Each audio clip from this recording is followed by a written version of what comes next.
मुलांना ओळखलंस का मला? मी जाते. तू इथे काय करतोस?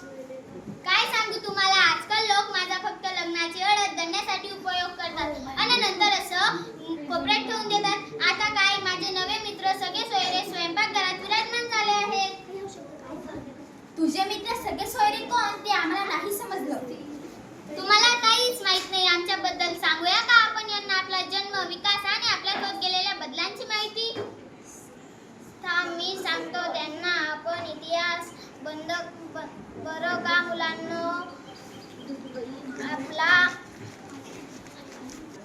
मी सांगतो त्यांना आपण इतिहास. बरं का मुलांनो? मानव जसा शेती करू लागला, शेती जीवन जगू लागला, तशी याला अन्न शिजवण, अन्न साठवण यासाठी भांड्यांची आवश्यकता वाटू लागली. या गरजेपोटी यांनी माझ्यापासून मटकी, कोरसड, ताटल्या, वाटके, पराती, राजगण, घरे अशी निरुपयोगी भांडी बनवली.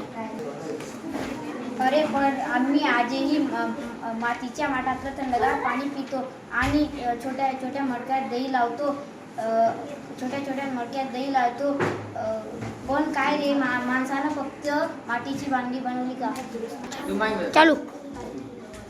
नाही, तसं नाही. मातीच्या भांड्यांबरोबर दगडी, लाकडी, चामड्याची भांडी ही मानवाने तयार केली. तुम्ही चामड्याच्या उंदरापासून बनवलेले भोपळ्याचे तुंबे कधी पाहिले आहेत का? मी आता रस्त्यावर भांड्यांची चित्रे खूप पाहिली आहे. अजूनही आदिवासी भागातील लोकांकडे अशा भांड्यांचा उपयोग होतो, हेही वाचलं आहे.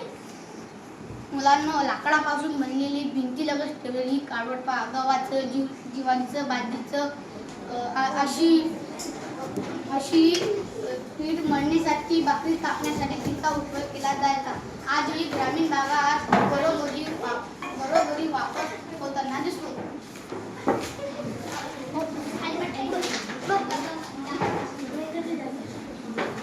अगं मंदा, तू आठवतं का तुझ्या आजीला आमचा नवा मित्र पिसाची खूप भीती वाटायची. धानांच्या पोटची हळद असं काही बाई फुटण्यासाठी उकड दगडी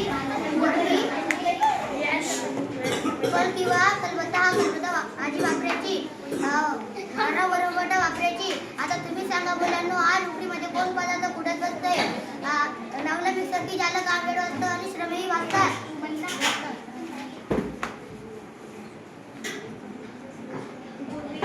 पूर्वी पिठाच्या मसाल्याचे गिरणा नव्हत्या. गृहिणी जात्यावर धान्य दळायला पाकडायला सूप असायची.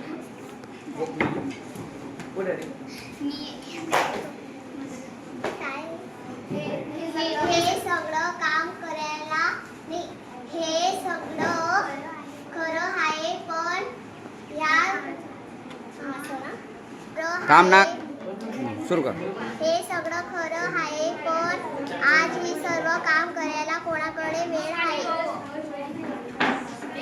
मातीची व लाकडाच्या भांड्यात पाठोपाठ माणसानं तांब, लोखंड या धातूंचा शोध लावला व या भांड्यांचा शोध लावला आणि ते भांडे बनवण्यास त्यांचा वापर होऊ लागला. या धातूच्या शोधामुळे भांडी संस्कृती अधिक प्रगल्भ आणि विकसित होत गेली. बरं का?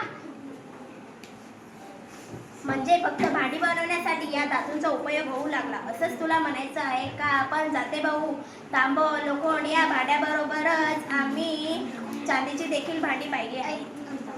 पलंग, खुर्ची, टेबल, कपाट, दार, खिडक्या, मोठे दरवाजे यासारख्या लोखंडापासून तयार होणाऱ्या वस्तू तुम्ही पाहिलेल्या आहेत. स्वयंपाकघरासाठी लागणारी लोखंडी कढई, तवा हेही वस्तू तुम्ही पाहिलेल्या आहेत. तांब आणि लोखंड या धातूच्या जोडीला चांदी, शीश या धातूचाही वापर सुरू झाला.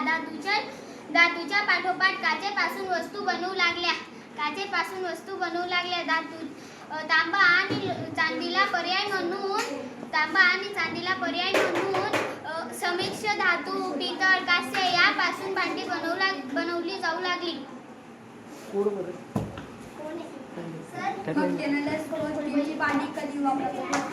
मग त्याने स्टीलची भांडी कधी वापरतात?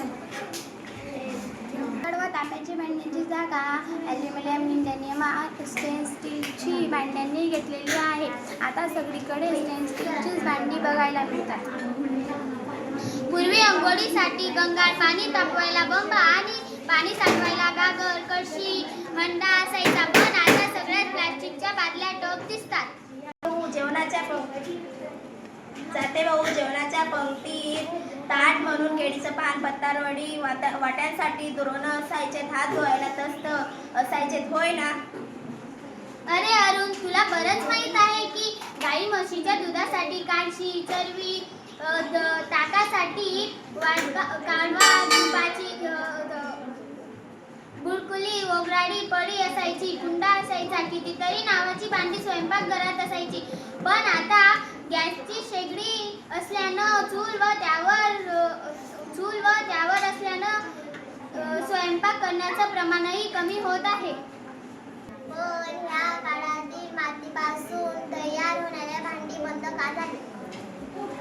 नाही, तसं नाही. या धातूच्या शोधामुळे मातीची भांडी बनवलेलं बंद झाले असे मुळीच नाही. उलट आज भांडी तयार करण्यासाठी मातीचा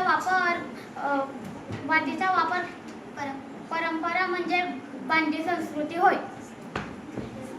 आज मोठ्या प्रमाणावर चिनी, माती किंवा सिरॅमिक्स यांचा वापर करून भांडी व वस्तू तयार होत आहेत. किटलीचा रंग, आकार, त्यावरील नक्षीकाम, तसंच रत्नजडी, सुरया अशा कलात्मक गोष्टी भांड्यांमध्ये येऊ लागल्या. हो, हे अगदी खरं आहे.